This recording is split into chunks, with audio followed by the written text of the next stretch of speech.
రాత్రి బైబిల్ పఠనం కొరకే మనం మత్తయి సువార్త 10వ అధ్యాయము మత్తయి సువార్త 10వ అధ్యాయము మొదటి 4 వచనాలను మనమందరం కలిసి చదువుకుందాం.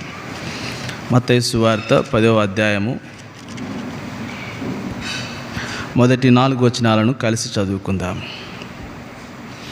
ఆయన తన 12 మంది శిష్యులను పిలిచి అపవిత్రాత్మను వెళ్ళగొట్టుటకును, ప్రతి విధమైన రోగములను, ప్రతి విధమైన వ్యాధిని స్వస్థపరచుటకును వారికి అధికారం ఇచ్చెను.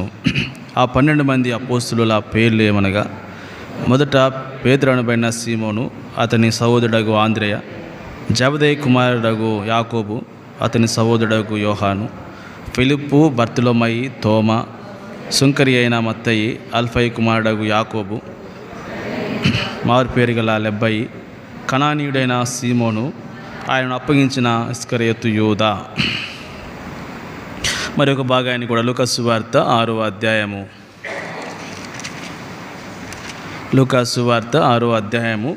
12-13 వచనాలను కలిసి చదువుకుందాం. లూకా సువార్త 6వ అధ్యాయము 12-13 వచనాలు. ఆ దినముల యందు ఆయన ప్రార్థన చేయుటకు కొండకు వెళ్ళి దేవుని ప్రార్థించుటయందు రాత్రి గడిపెను. ఉదయమైనప్పుడు ఆయన తన శిష్యులను పిలిచి వారిలో 12 మందిని ఏర్పరిచి వారికి అపోస్తులు అను పేరు పెట్టెను. ప్రభు సాయం కొరకే ప్రార్థన చేస్తాం. ప్రేమగలిగిన మా తండ్రి, దయగల దేవా, మీకు స్తోత్రాలు, వందనములు చెల్లిస్తున్నాం. ఇంతవరకు మా స్వరమును మీరు తాకారు. సంగీతములతోనూ ఆత్మ సంబంధమైన పాటలతోనూ మా ప్రభువును గూర్చి పాడి కీర్తించి స్తుతించుట్లో సహాయపడుతూ వచ్చారు.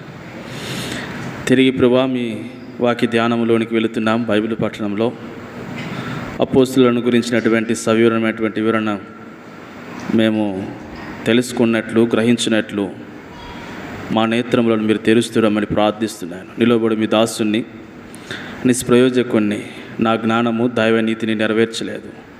దేనున్నాయి మీ పాదం ఎదుట పడవేసుకొనుచున్నాను. మీ శిరసత్వం కిందికి తెచ్చుకొనొచ్చు. మా అందరితో మీరు మాట్లాడమని యేసు పరిశుద్ధ నామమున స్తుతి చెల్లించి ప్రార్థిస్తున్నాము తండ్రి, ఆమేన్.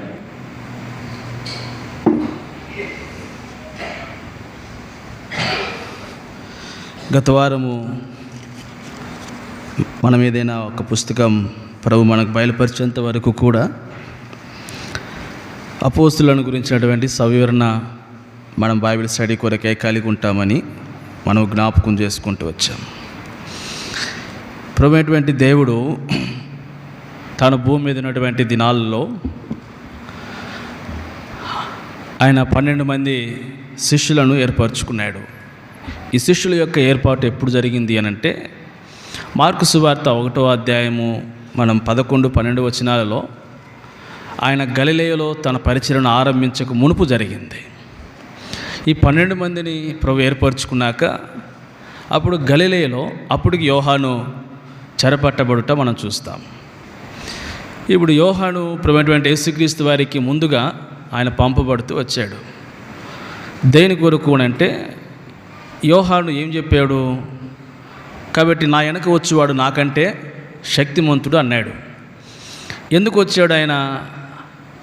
కాబట్టి ప్రకటించు అని యొక్క స్వరము అన్నాడు. మన మత్తయి సువార్త 3వ అధ్యాయంలో యోహాను గురించి ఒక మాట మనం చదువుతాం.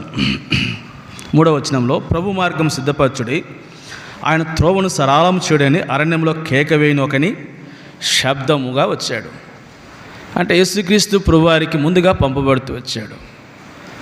ఆయనను అనేకులను పరలోక రాజ్యమునకు సిద్ధపరుస్తూ వచ్చాడు. పరలోక రాజ్యము సమీపించి ఉన్నది అని.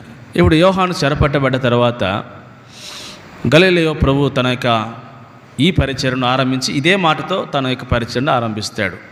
కాలము సంపూర్ణమైనది, దేవుని రాజ్యము సమీపించున్నది, మారు మనసు పొంది సువార్తన్నముడని యూదయ గలిలయ ప్రాంతాల్లో ప్రభు ఆరంభిస్తూ వచ్చాడు. ఈ పరిచర్యను ఆరంభించక మునుపు దేవుడు, ప్రభువైనటువంటి దేవుడు కాబట్టి ఆయా సందర్భాల్లో ఆయా వ్యక్తులను పిలుచుకుంటూ వచ్చాడు. వారిలో 12 మందిని శిష్యులుగా ఏర్పరచుకున్నాడు. ఏర్పరచుకొని మత్తయి సువార్తలో వారి యొక్క ఏర్పాటు ఉంది. మొదటి వచనంలో ఏమో 10వ అధ్యాయం మొదటి వచనంలో 12 మంది శిష్యులు అన్నాడు. రెండవ వచనంలోనికి వచ్చేసరికి 12 మంది అపోస్తులు అన్నాడు.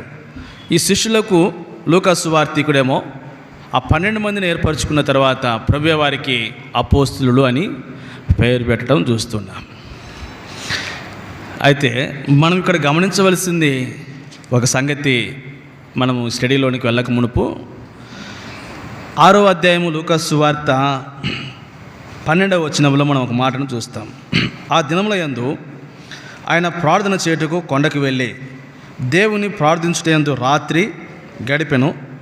ఉదయమైనప్పుడు ఆయన తన శిష్యులను పిలిచి, ఈ 12 మందిని దేవుడు ఏర్పరచుకొని ఆ 12 మంది శిష్యులకు అపోస్తులని పేరు పెట్టి, కాబట్టి వారు చేసినటువంటి కార్యములన్నీ కూడా అపోస్తుల కార్యములుగా రాయబడుతూ వచ్చినాయి. అపోస్తుల కార్యములు మనకున్న యాక్ట్స్, బుక్ ఆఫ్ యాక్ట్స్. ఈ 12 మందిని ఏర్పరచుకోనక మునుపు దేవుడు ఏం చేశాడంటే ప్రార్థన చేస్తూ వచ్చాడు. యేసుక్రీస్తు ప్రభువారు నుంచి మనం నేర్చుకోవాల్సిన ఒక ప్రాముఖ్యమైన మాట, ఆయన ప్రతి దానికి ముందు ఏం చేసేవాడు? ప్రార్థన చేస్తూ వచ్చేవాడు. ఇక్కడ 5వ అధ్యాయము 16వ వచనంలోనికి వస్తే టూకీగా కొన్ని మాటలు జ్ఞాపకం చేస్తా, బైబిల్ స్టడీ కనుక. లూకా సువార్త 5వ అధ్యాయము 16వ వచనంలో ఆయన ప్రార్థన చేయుటకు అరణ్యంలోనికి వెళ్ళుచుండెను అన్నాడు. 3వ అధ్యాయము లూకా సువార్త 3వ అధ్యాయము 21వ వచనంలో ప్రజలందరూ బాప్తిసం పొందినప్పుడు యేసు కూడా బాప్తిసం పొంది ప్రార్థన చేయుచుండగా ఆకాశము తెరవబడెను. 9వ అధ్యాయము 18వ వచనం లూకా సువార్త 9వ అధ్యాయము 18వ వచనం. ఒకప్పుడు ఆయన ఒంటరిగా ప్రార్థన చేయుచుండగా ఆయన శిష్యులు ఆయన వద్ద ఉండిరి. నేను ఎవరినైనా జనసమూహం చెప్పుకుంటున్నారని ఆయనను. ఇలాగ మనం చూస్తూ పోతే ప్రభు ప్రతి దాని విషయంలో కూడా ఏం చేస్తూ ఉండేవాడంట. 28వ వచనం, అదే అధ్యాయం 28వ వచనంలోకి వస్తే ఈ మాటలు చెప్పినది మొదలుకొని రమారమి 8 దినములైన తర్వాత ఆయన పేతురును, యోహాను, యాకోబును వెంట పెట్టుకొని ప్రార్థన చేయుటకు కొండ ఎక్కెను. ఆయన ప్రార్థించుచుండగా. కాబట్టి ఈ మాటలన్నీ మనకేం జ్ఞాపకం చేస్తాయి అంటే, దేవుడు అపోస్తులను ఏర్పరచుకొనక మునుపు, కాబట్టి దేవుడు ఏం చేశాడు? వారి కొరకు ప్రార్థన చేశాడు. దాని అర్థం ఏంటి అంటే, మనం ఏమి చేసినా, ఏ పని చేసినా, ఏ కార్యం చేసినా బిఫోర్ వి మస్ట్ ప్రే కదా.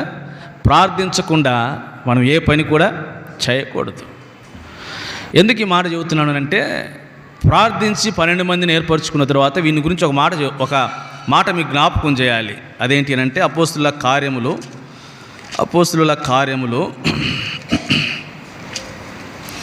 ఒక మాటని వీరి గురించి మనం చదివితే,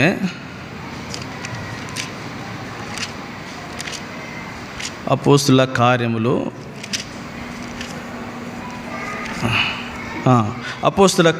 17వ అధ్యాయము 6వ వచనం. అపోస్తుల కార్యములు 17వ అధ్యాయం 6వ వచనము. అయితే వారు కనబడినందున యాసోనును కొందరు సహోదరులను ఆ పట్టణ అధికారుల యొద్ద ఈడ్చుకొని పోయి, భూలోకమును తలక్రిందులు చేసిన వీరు ఇక్కడికి కూడా వచ్చి ఉన్నారు. ప్రార్థనాపూర్వకంగా ఏర్పరచుకున్నటువంటి అపోస్తులను గురించి ఒక మాట చదువుతున్నాం. వారి గురించి ఏమని రాయబడింది? భూలోకమును తల్లక్రిందులు చేయనటువంటి వారు. ఎట్లొచ్చింది ఈ సామర్థ్యం వాళ్ళకి అంటే, బికాజ్ ఆఫ్ ప్రేయర్. ఎట్లొచ్చింది? ప్రభు వారిని ప్రార్థించి ఏర్పరచుకున్నాడు. కాబట్టి మనము ఏ పని చేసినా, ఏ కార్యం చేసినా, ఏది తలపెట్టినా బిఫోర్ మనం ఏం చేయాలంటే ప్రార్థించాలి. ప్రార్థించకుండా ఏ పని చేసినా కూడా అది ఫెయిల్యూరే, అది నష్టపడతాం ఖచ్చితంగా.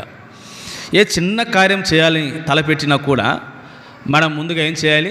ప్రార్థన చేయాలి. ఎప్పుడైతే ప్రార్థనాపూర్వకంగా పనిని ఆరంభిస్తామో, ఈ అపోస్తులను గురించి రాయబడినటువంటి మాట, వీరు ఎట్లున్నారంట, ప్రభు చెరపట్టబడిన తర్వాత ఆ తర్వాత అపోస్తులు వారి కార్యములను నెరవేరుస్తూ వచ్చినప్పుడు వారిని గురించి రాయబడింది. భూలోకమును తల్లక్రిందులు చేయవారు ఇక్కడికి కూడా వచ్చి ఉన్నారు. అంటే ఎంత బలమైనటువంటి కార్యమును చేయగలుగుతూ వస్తాము అనేది. కాబట్టి నా జీవితంలో ఈ సత్యమును మన హృదయ అంతరంగాలో ఉంచుకుందుము గాక. మనం ఏ కార్యం చేసినా, చిన్న పని అయినా, పెద్ద పని, వ్యక్తిగతంగా, కుటుంబంగా, సంఘముగా, కాబట్టి మనం ఏ కార్యం చేసినా కూడా మనం ముందు ఏం చేయాలి? ప్రార్థన చేయాలి. అనేకసార్లు మనం ఎట్లుంటామనంటే, ఒకవేళ వివాహాల విషయంలోనికి వస్తే అన్నీ మాట్లాడుకొని వచ్చి ఏమంటాం? అన్న ప్రార్థన చేయండి అన్న, ఏమంటామమ్మా? అన్నీ అయిపోతాయి అప్పటికే కదా. ప్రార్థనాపూర్వకంగా మన జీవిత భాగస్వామి కొరకే కనిపెట్టుకునే వాళ్ళు చాలా కొద్దిగా ఉన్నారు. తీరా నష్టం జరిగినాక ఏమంటారు తెలుసా? ఏమంటాము? ఆలోచించలేకపోయామన్నా అంతగా. ఎట్లా ఆలోచిస్తూ ప్రార్థన చేస్తే కదా ప్రభు చెప్పేది కదా. ప్రార్థన చేయకుండా మన సొంత నిర్ణయాలు తీసుకొని నష్టపడ్డాక ఏమంటామనంటే అంతగా ఆలోచించలేకపోయామన్నా. ఆలోచించేది ఏంది? ప్రార్థన చేయాలి కానీ కదా. ప్రార్థన చేస్తే ప్రభు బయలుపరుస్తాడు కదా. ఇది అవసరమా, ఇది కావాలా, ఇది వద్దా, ఇది చేయాలా లేదా అన్నీ కూడా ప్రార్థనలో దేవుడు స్పష్టంగా మాట్లాడతాడు. కాబట్టి ఇప్పుడు గలిలయలో ప్రభు తన పరిచయను ఆరంభించక మునుపు 12 మంది అపోస్తులను ఏర్పరచుకున్నాడు అనేది. గత వారము అపోస్తులు అని అంటే మనం ఏమని చూసాము? పిలువబడిన వారు అని. అపోస్తులు అంటే రెండోది ఏం చూసాము? ఏర్పరచబడిన వారు అని చూసాము కదా. ఈ దినము మరొక మాటని అపోస్తుల విషయమే చూస్తే తిమోతి రెండవ పత్రిక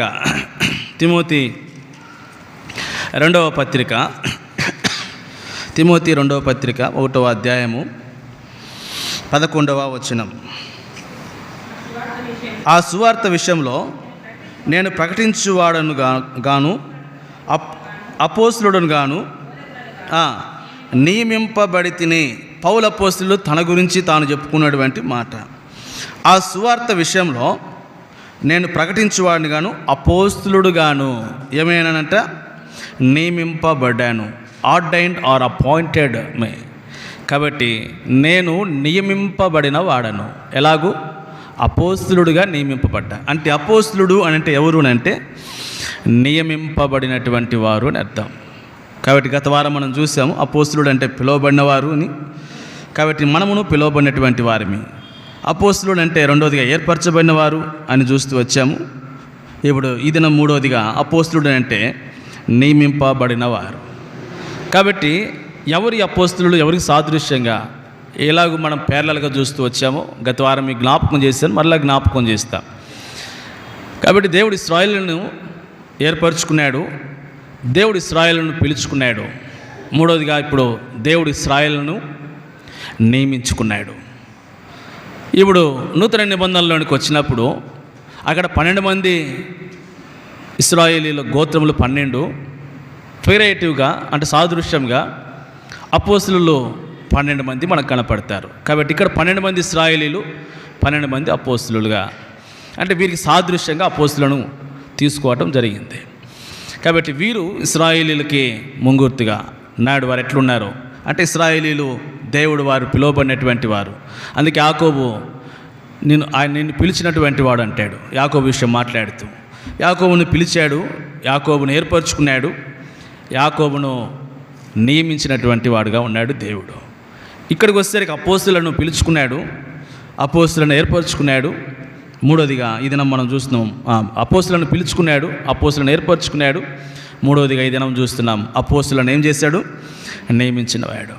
ఇప్పుడు ఈనాడు అది మనకు సాదృశ్యంగా మనకిన పోల్చుకుంటే ఇప్పుడు మనకు విషయాన్ని జ్ఞాపకం చేస్తా. యోహాను సువార్త మన యుద్ధకు వచ్చినప్పుడు యోహాను సువార్త 15వ అధ్యాయము 16వ వచనం యొక్క చివరి మాటను నేను జ్ఞాపకం చేస్తాను. నేను మిమ్మల్ని ఏర్పరచుకొని 2 పదాలు ఇక్కడే వచ్చినాయి.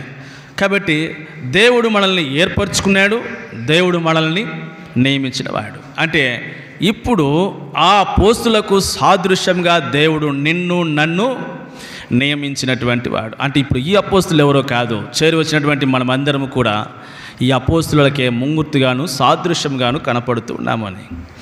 కాబట్టి నాడు ఇశ్రాయేలీలు, తర్వాత 12 మెంబర్స్ డిసైపుల్స్, ఆ తర్వాత ఈనాడు ఆ అపోస్తులు ఎవరు అని అంటే నీవు నేనే. దేవుడు ఇప్పుడు మనల్ని ఏం చేసుకున్నాడంట?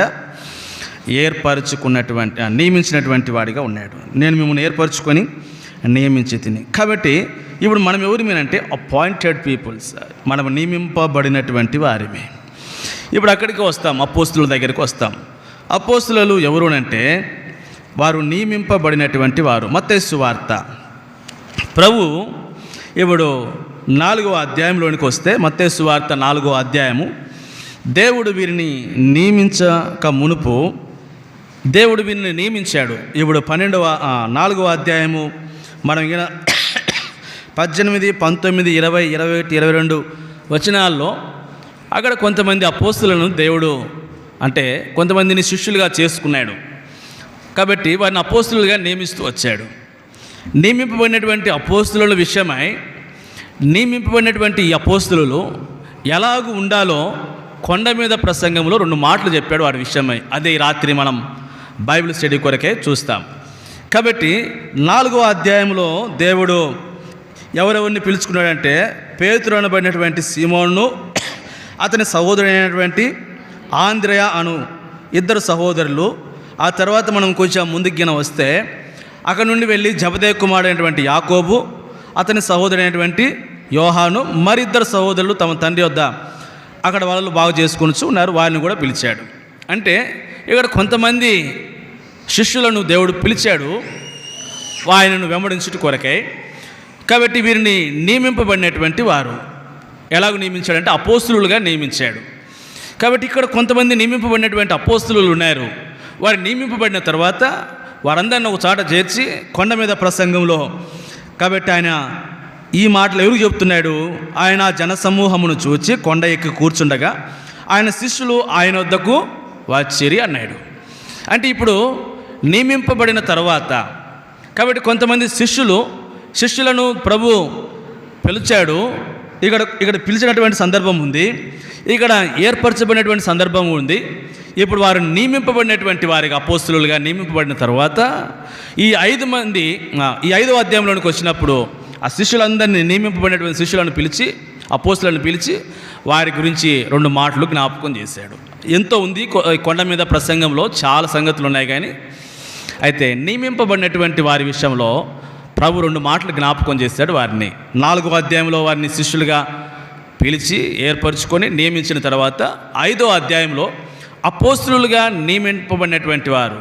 కాబట్టి అపోస్తులుగా నియమింపబడినటువంటి వారి విషయంలో దేవుడు ఇప్పుడు 2 మాటలు జ్ఞాపకం చేశాడు. అందులో ఒక మాటని దినం బైబిల్ పట్టణం కొరకే చూస్తాం.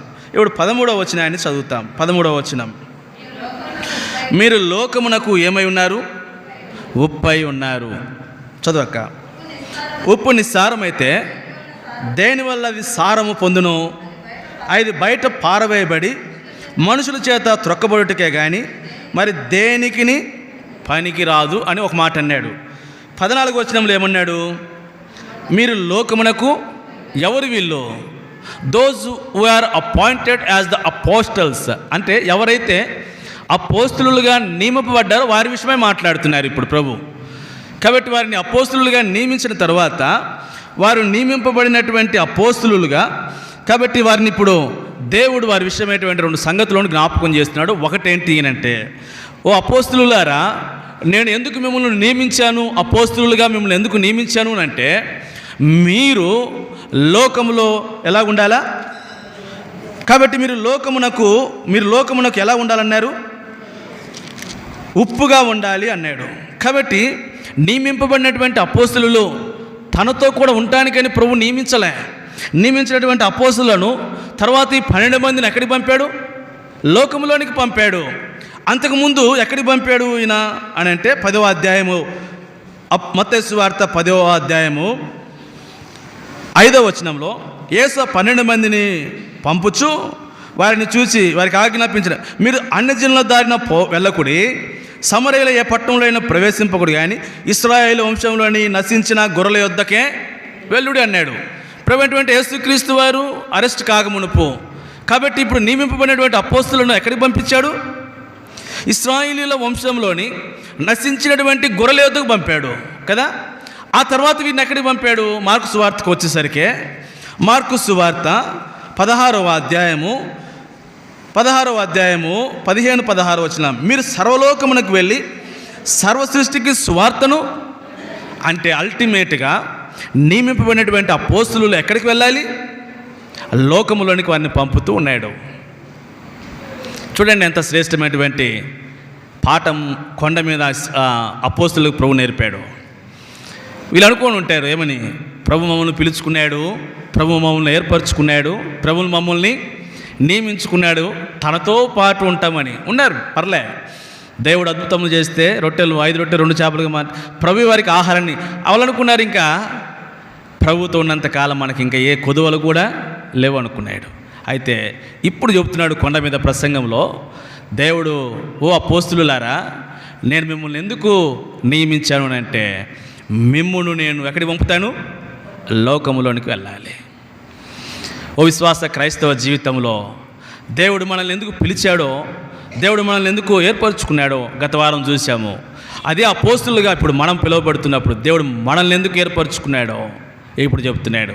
ఏర్పరచబడినటువంటి మనము ఇప్పుడు ఎక్కడికి వెళ్ళాలంట? లోకములోనికి వెళ్ళాలి. లోకములోనికి వెళ్ళినప్పుడు లోకములో మనం ఎట్లుండాలంట? లోకమునకు మనము ఉప్పుగా ఉండాలి. కాబట్టి విశ్వాస క్రైస్తవ జీవితంలో కాబట్టి మనం అపోస్తులుగా దేవుడు ఏర్పరచుకుంది దేని కొరకు అంటే, నాడు 12 మంది అపోస్తులను ఏర్పరచుకుంది ప్రభు యొక్క ఉద్దేశం ఏంటి అంటే, వాళ్ళని ఏర్పరచుకున్న ఉద్దేశం ప్రభు చెబుతున్నాడు, మీరు లోకమునకు ఉప్పుగా ఉండండి అని. కాబట్టి ఈనాడు అదే అపోస్తులత్వంలోనికి తీసుకురాబడినటువంటి నీవు నేను, మనము కూడా పిలువబడిన వారిమి, మనము కూడా ఏర్పరచబడిన వారిమి. మనము కూడా ఎవరిమి? 14వ అధ్యాయం యోహాను సువార్త 15-16 ప్రకారం ఇలా చదివాం. మనం కూడా ఎవరిమి? ఏర్పరచుకొని నియమింపబడినటువంటి వారిమి. అంటే అదే క్యారెక్టరిస్టిక్లో ఉన్నటువంటి మనము కూడా అపోస్తులమే. కాబట్టి రాత్రి దేవుడు నిన్ను నన్ను ఎందుకు అపోస్తులుగా ఏర్పరచుకున్నాడు అంటే అపోస్తులుగా అంటే దేవుని యొక్క తన అపోస్తులత్వంలోనికి దేవుడు మనల్ని ఎందుకు తీసుకుని వచ్చాడు అంటే, మనం ఎక్కడికి వెళ్ళాలనుకున్నాడు? లోకములోనికి వెళ్ళాలి. లోకములో మనం ఎట్లుండాలో ప్రభు చెబుతున్నాడు. లోకమునకు మీరు ఉప్పుగా ఉండాలి. ఈ రాత్రి ఒక 5 సంగతులు లోకమునకు మనం ఉప్పుగా ఉండాలి అంటే, ఉప్పు యొక్క 5 ప్రాముఖ్యమైన సంగతులు మనం జ్ఞాపకం చేసుకుంటే, ఆ ఉప్పు యొక్క అనుభవంలో మనం ఉంటే లోకములో మనం ఎట్లున్నట్లు? ఉప్పుగా ఉన్నట్లు. మొదటి తలంపులో నిర్గమకాండము 30వ అధ్యాయము, నిర్గమకాండము 30వ అధ్యాయము, నిర్గమకాండము 30వ అధ్యాయము 35వ వచనం, 35వ వచనం. వాటితో ధూపద్రవ్యమును చేయవలను, అది సుగంధ ద్రవ్య మేలకుని పని చొప్పున కలపబడి ఉప్పుగలదియు స్వచ్ఛమైనదియు పరిశుద్ధమైనదినైన సుగంధ ధూప సంభారము. ఎప్పుడు అది స్వచ్ఛమైనదిగా పరిశుద్ధమైనదిగా ఉంటుంది అని అంటే, అది ఉప్పు కలిగినప్పుడు కదా. అంటే ఇప్పుడు ఉప్పు దేని జ్ఞాపకం చేస్తుంది అని అంటే, ఇప్పుడు వీటన్నిటిని ఏది ధూప సంభారం అంతటిని కూడా కాబట్టి పరిశుద్ధపరచునటువంటిది, స్వచ్ఛమైనదిగా ఉంచినటువంటిది ఒకే ఒక పదార్థం ఏంటంటే అది ఉప్పు. కాబట్టి ఇప్పుడు ఉప్పు దేని జ్ఞాపకం చేస్తుంది అని అంటే, అది స్వచ్ఛపరచునది, పరిశుద్ధపరచినటువంటి సాధనము ఏమై ఉంటుంది? ఉప్పు అయి ఉంటుంది. కాబట్టి ఇప్పుడు మీరు లోకమునకు ఉప్పు అన్నప్పుడు, కాబట్టి లోకమును మనం ఎట్లుండాలంట? లోకము మనల్ని చూచినప్పుడు, లోకము మనల్ని లోకము మనల్ని గమనించినప్పుడు, మీరు లోకమునకు ఉప్పు అని అంటే, ఉప్పు ఎట్లా ఉప్పు ఎట్లయితే స్వచ్ఛమైనది గాను పరిశుద్ధమైనది గాను ఒక పదార్థమును తయారు చేస్తుందో, మీరు లోకమునకు ఉప్పు అని అంటే లోకమునకు నీవు నేను ఎట్లుండాలి? స్వచ్ఛమైనట్లుగా ఉండాలి, స్వచ్ఛమైనట్టుగా ఉండాలి. అంటే పరిశుద్ధపరచినటువంటి ఒక సాధనం ఏది అంటే ఉప్పు. కాబట్టి నీవు నేను లోకములో ఉంటూ ఉండగా లోకమునకు మనము స్వచ్ఛమైనటువంటి వారిగా కనపడుతూ రావాలి. కాబట్టి లోకం ఎట్లుంది? ఆది కాండము 6వ అధ్యాయము, ఆది కాండము 6వ అధ్యాయము 8వ వచనం నుండి. అయితే నోవాహు యెహోవా దృష్టి అందు కృప పొందినవాడాయను. నోవాహు వంశవళి ఇదే. నోవాహు నీతిమంతుడును తన తరము వారిలో నిందారహితుడై ఉండెను. కాబట్టి లోకములో తన తరములో నోవాహు తాను జీవిస్తున్నటువంటి తన జీవిత కాలంలో తాను ఉన్నటువంటి లోకంలో నోవాహు ఎక్కడో ప్రభుతో లేడప్పటికీ నోవాహు ఎక్కడున్నాడు? నోవాహు లోకంలోనే ఉన్నాడు. ఇంకా ఒక మాట చెప్పాలి అంటే, నోవాహు ఎవరి మధ్య ఉన్నాడు, ఎటువంటి లోకంలో ఉన్నాడో కూడా మనం జ్ఞాపకం చేసుకుంటే 11వ వచనం 12వ వచనంలో భూలోకము చదవండి అక్క.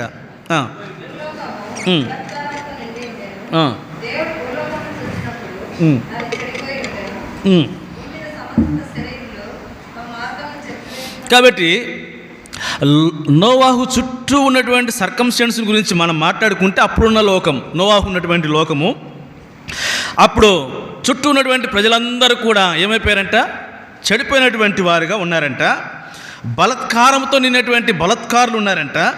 కాబట్టి అది చెడిపోయి సమస్త శరీరులు తమ మార్గములను చెడిపి వేసుకున్నటువంటి వారి మధ్య ఎవరున్నారు ఇప్పుడు? నోవాహు ఉన్నాడు.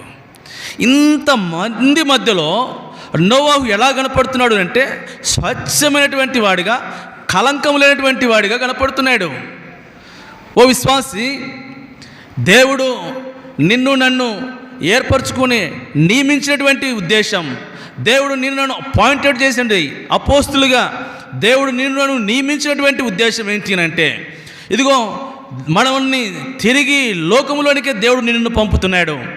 ఈనాడు విశ్వసించబడిన ప్రియ విశ్వాసి, నీవు కూడా ఏర్పరచబడిన, పిలువబడిన, నియమింపబడిన వాడిగా, నువ్వు ఒక అపోస్తులుడుగా దేవుడు ఎందుకు నిన్ను నియమించాడు అంటే, దేవుడు తిరిగి నిన్ను లోకములో ఉప్పుగా ఉండాలని ప్రభు నిన్ను నియమించిన వాడిగా ఉన్నాడు. అంటే పాడైపోయినటువంటి, చెడిపోయినటువంటి, బలత్కారం తిన్నటువంటి ఈ ప్రజల మధ్యలోనే దేవుడు మళ్ళీ నిన్ను నన్ను ఉంచాడు. ఏదో రక్షింపబడిన తర్వాత కాబట్టి మనం పవిత్రులమైపోయి దేవుడు మళ్ళీ ఒక చాటు మనం ఉంచలే. నేను రక్షింపబడిన తర్వాత, అపోస్తులుగా చేయబడిన తర్వాత ఏ లోకమైతే పాడైపోయిందో, బలత్కారంతో నిండిందో, అలవాట్లు, ఆచారాలు, పద్ధతులతో నిండిందో ఆ ప్రజల మధ్య, ఆ సమూహం మధ్య, ఆ జనుల మధ్యనే దేవుడు నిన్ను నన్ను ఉంచాడు. ఇట్టి ప్రజల మధ్య నోవాహు ఎలా కనపడుతున్నాడు? స్వచ్ఛమైనటువంటి వాడిగా, పరిశుద్ధమైనటువంటి వాడిగా కనపడుతున్నాడు. అందుకే నోవాహు నీతిమంతుడు. తన యొక్క తరము వారిలో దేవుడు నీ గురించి, నా గురించి మాట చెప్పగలిగితే ఎంత ధన్యులం. మన తరము వారిలో మనం ఎట్లుండాలా? నిందారహితుడుగా.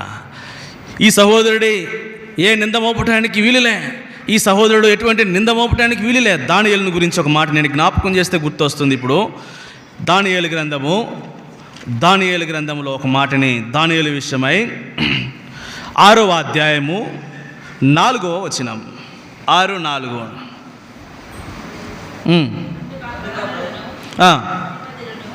అందుకైన ప్రధానులను, అధిపతులను రాజ్యపాలన విషయంలో దానియేలు మీద ఏదైనా ఒక నింద మోపవలన నుండి తగిన హేతువు కనిపెట్టుచుండిరి. కానీ దానియేలు నమ్మకస్తుడై ఏ నేరమునైనను ఏ తప్పినమునైనను చేయవాడు కాడు గనుక దానియేలులో తప్పైనను లోపమైనను కనుగొనలేక పైరే.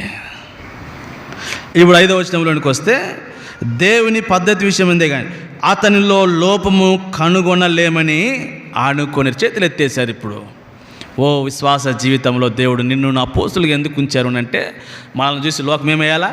చేతులు ఎత్తేయాలి. ఏమని? వారిలో మేము ఏ లోపమును, ఏ కలంకమును మేము కనుగొనలేకపోయాము. చూసారా? అంటే లోకము ఎంత క్లీన్గా మనల్ని ఏం చేస్తుంది? అబ్జర్వ్ చేస్తుంది. దేవుడు నిన్ను లోకంలో ఉంచాడు. గుర్తుపెట్టుకోండి ఆ మాట. దేవుడు విశ్వసించిన తర్వాత, రక్షింపబడిన తర్వాత దేవుడు ఎక్కడ ఉంచాడు? లోకంలోనే ఉంచాడు. కాబట్టి నేను లోకం యొక్క అబ్జర్వేషన్లో ఉన్నాం. లోకము నిన్ను ఏం చేస్తుంది? క్లీన్గా పరిశీలిస్తుంది. లోకము నిన్ను అణువు నీ నడవడిక, నీ మాట, నీ ప్రవర్తన, నీ చూపు, నీ ఆలోచన, నీ యాటిట్యూడ్ సమస్తము లోకములో నిన్ను ఉంచిన కారణం చేత లోకము నిన్ను ఏం చేస్తుంది? గమనిస్తూ ఉంది. నువ్వు లోకమునికి ఎట్లుండాలా? ఉప్పుగా ఉండాలి, దానియేలుకు వలె. ఇప్పుడు ఏ లోపం కనుగొనలేక వారు తికమక పడుతూ ఉన్నారు. ఒకవేళ నా జీవితంలో లోకం మనల్ని చూస్తే ఒక పెద్ద డైరీ రాస్తారేమో కదా, మన లోపాలన్నీ కదా. కాబట్టి వీర అపోస్తులుగా పిలువబడిన వారు, కాబట్టి వీరు లోకంలో నియమింపబడినటువంటి వారు, ఏర్పరచబడిన వారు కాబట్టి అన్న స్థితిలోనికి మనం రాకూడదు.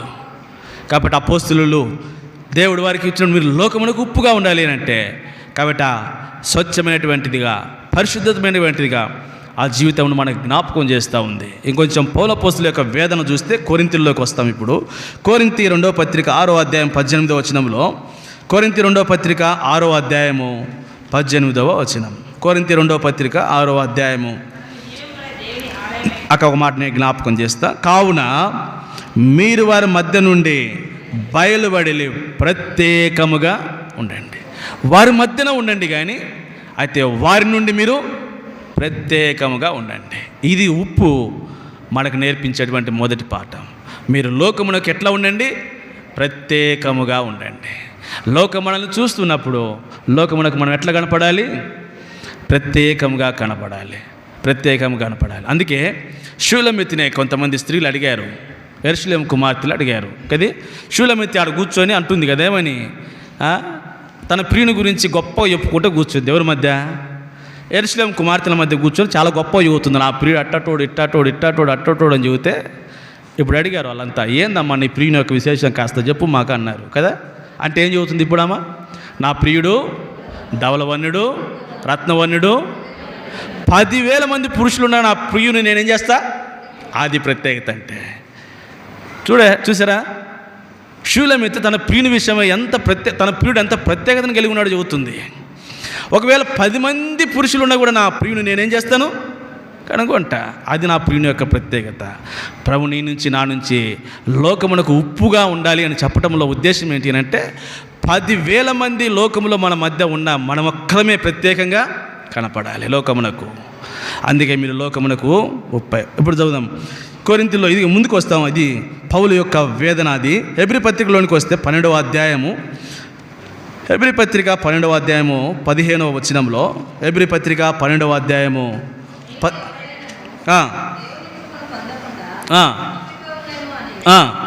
చేదైన వేరు ఏదైనా మొలిచి అనేకులు అపవిత్రులై పోదురేమో అనియో. చూసారా, పౌలు అపోస్తలుల యొక్క వేదన ఏంటి అని అంటే, ఓ హెబ్రీయులారా, లోకమునకు ఉప్పుగా ఉండాలని దేవుడు మిమ్మల్ని ఏర్పరచుకుంటే ఒకవేళ మీరు చేదైనటువంటి వేరే ఏదైనా మొలచి మీ ప్రత్యేకత విషయంలో కాబట్టి మీరు ఏమైనా ఎలా ఉంటారంట? అనేకులు అపవిత్రులై పోదురేమో అని మీ విషయమే నేనేమవుతున్నా? కలత చెందుతున్నా, కలవరపడుతున్నా. నేను పడినటువంటి ప్రయాసంతో వ్యర్థమైపోద్దేమో కలవరపడుతున్నా. పౌలు అపోస్తలుడు కలవరపడుతున్నాడు. కాబట్టి ఓ హెబ్రీయులారా, హెబ్రీయుల సంఘంలో ఉన్నటువంటి పరిశుద్ధులారా, కాబట్టి సమస్తమునకు వారసులుగా నింపబడి పరిశుద్ధులుగా ఉండటకు పిలువబడినటువంటి వారులారా, మీరు ఏదైనా చేదైనటువంటి వేరేదైనా మొలచి అపవిత్రులైపోతారేమని మీ విషయమే నేనేమవుతున్నా? నేను చాలా కలవరపడుతున్నా. కాబట్టి మీరు ఎట్లుండాలా? 14వ వచనం చదివితే ఇప్పుడు 14వ వచనాన్ని చదువుతాం. పరిశుద్ధత కలిగి ఉండుటకు, చూసారా, పరిశుద్ధత కలిగి ఉండుటకు మనం ఏం చేయాలంట? ప్రయత్నించాలి. కాబట్టి ఉప్పు ఏమి జ్ఞాపకం చేస్తుంది అంటే లోకంలో నీవు నేను కలిగి ఉండాల్సినటువంటి ప్రత్యేకతను జ్ఞాపకం చేస్తుంది. మీరు లోకమునకు ఏమై ఉన్నారు? ఉప్పై ఉన్నారు. కాబట్టి అంటే దాని అర్థము మీరు లోకమునకు వేరై, లోకమునకు ప్రత్యేకంగా, లోకములో మీరు స్వచ్ఛముగా, లోకములో మీరు పరిశుద్ధతను కలిగి జీవించుట ఉన్నామా మన జీవితాల్లో? అదే ఉప్పు మనకు నేర్పించేటువంటి. నేను అపోస్తులు మిగిలిన అయి ఉంటే, దేవుడు నిన్ను అపోస్తులుగా చేస్తుంటే నేను ఆ జీవితంలో ఈ సత్యం ఎరుగుదాం. అయితే దాని కొరకైనా కొన్ని సాధనాలు కూడా ఉన్నాయి లోకంలో మనము. కాబట్టి ప్రత్యేకంగా, స్వచ్ఛంగా, పరిశుద్ధంగా జీవించటానికి అంటే లోకమునకు మనం ఉప్పుగా ఉండేటువంటి 3 మాటలు జ్ఞాపకం చేస్తున్నా. లోకమునకు ఉప్పు అనేది కాబట్టి స్వచ్ఛతను, పరిశుద్ధతను, ప్రత్యేకతను జ్ఞాపకం చేస్తున్నటువంటి ఒక సాధనం. అలాగే నీవు నేను లోకంలో ఉండాలి అని దాని కొరకైనటువంటి అలా ఉండుట కొరకైన సాధనాలు ప్రభు జ్ఞాపకం చేస్తూ 1 యోహాను పత్రిక 1వ అధ్యాయం 7వ వచనంలో మనకు తెలుసు, యేసు రక్తము ప్రతి పాపమును కడిగి మనలను. కాబట్టి లోకంలో మనం ఇట్లుండాలి అని అంటే ఎవ్రీ మినిట్, ప్రతి క్షణము కూడా ఏమవ్వాలి? ప్రభువా నన్ను నేను నీ రక్త ప్రోక్షణ కిందకి తెచ్చుకొనుచున్నా కదా, ప్రతి నిమిషం కూడా. కాబట్టి నువ్వెంతలో ప్రసంగికుడివైనా, నువ్వెంతలో బోధకుడివైనా, లేకపోతే నువ్వు పేరెనికి కలిగినటువంటి సేవకుడివైనా, లేకపోతే పేరెనికి కలిగినటువంటి విశ్వాసులమైనా కూడా ఎవ్రీ మినిట్ మనం చేయాల్సింది ఏంటి అంటే లోకమునకు నీవు నేను ఉప్పుగా ఉండాలి అంటే, స్వచ్ఛముగాను పరిశుద్ధంగాను లోకమునకు ప్రత్యేకంగా కనపడాలంటే ప్రభు నీకు నాకు ఇచ్చినటువంటి ఒక సాధనం ఏంటి అంటే, ఓ ప్రభువా నేను నీ రక్త ప్రోక్షణ కిందకి తెచ్చుకొనుచున్నా. అలాగే చెప్పగలుగుతా. అది మొదటి సాధనం. ప్రభు అయినటువంటి యేసుక్రీస్తు వారి యొక్క ఆ రక్త ప్రోక్షణ కిందికి మనం ప్రతి నిమిషము తెచ్చుకోవాలి. 2వ సాధనం గురించి మాట్లాడుతూ 1 పేతురు పత్రిక 1వ అధ్యాయం 2వ వచనంలో, 1 పేతురు పత్రిక 1వ అధ్యాయము 2వ వచనం అన్న 1 పేతురు పత్రిక అన్న నేను తప్పు చెప్పానా? 1 పేతురు పత్రిక 1వ అధ్యాయము 1-2 వచనాలు చదవండి అన్న. యేసుక్రీస్తు అపోస్తులుడైన పేతురు ఆత్మ వలని పరిశుద్ధత పొందిన వారే.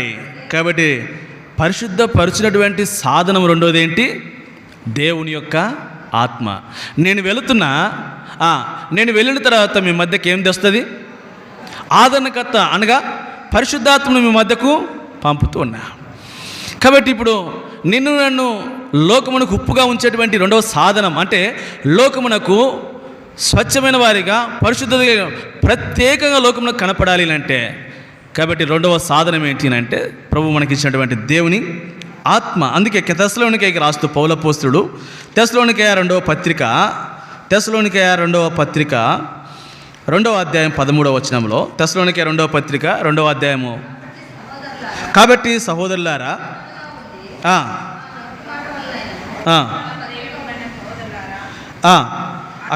తెస్సలోనికయ 2వ పత్రిక 2వ అధ్యాయం 13వ వచనం, ప్రభువును ప్రేమింపబడిన సహోదరులారా ఆత్మ మిమ్మును పరిశుద్ధపరచుట వలన. చూసారా, ఆత్మ మిమ్మల్ని ఏం చేస్తుంది? పరిశుద్ధతలోనికి, స్వచ్ఛతలోనికి, ఆత్మ మిమ్మల్ని ప్రత్యేకతలోనికి తీసుకుని వస్తుంది. కాబట్టి ఈ ఆత్మ మన బలహీనతలను చూసి మనకేం చేస్తుందంట?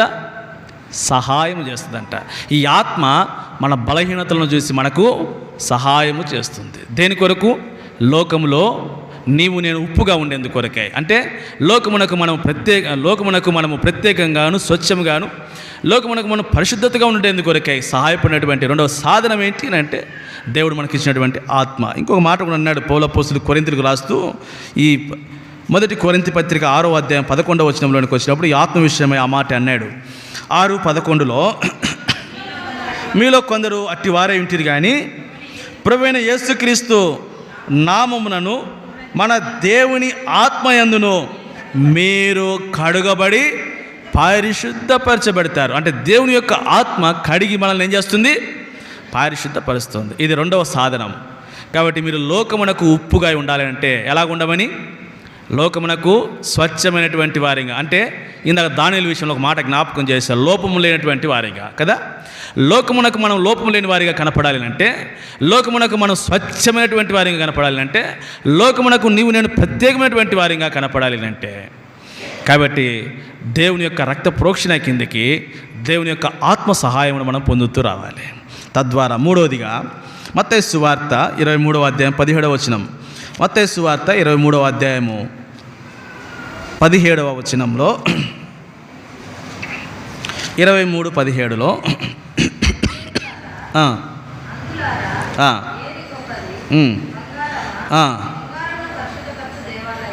బంగారమును పరిశుద్ధపరచు దేవాలయం. అంటే మనల్ని పరిశుద్ధపరిచి స్వచ్ఛతలోకి తెలిసేటువంటి మూడవ సాధనం ఏంటంటే దేవాలయము కదా.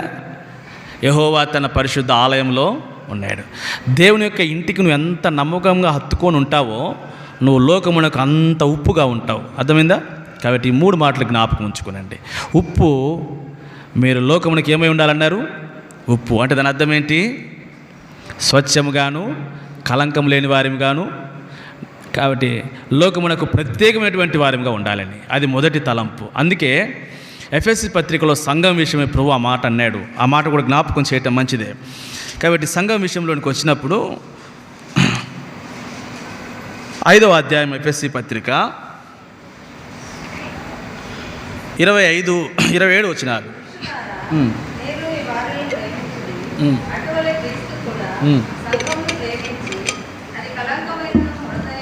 కళంకమైనను ముడతైనను అట్టిది మరేదైనా లేక పరిశుద్ధమైనదిగా నిర్దోషమైనదిగా.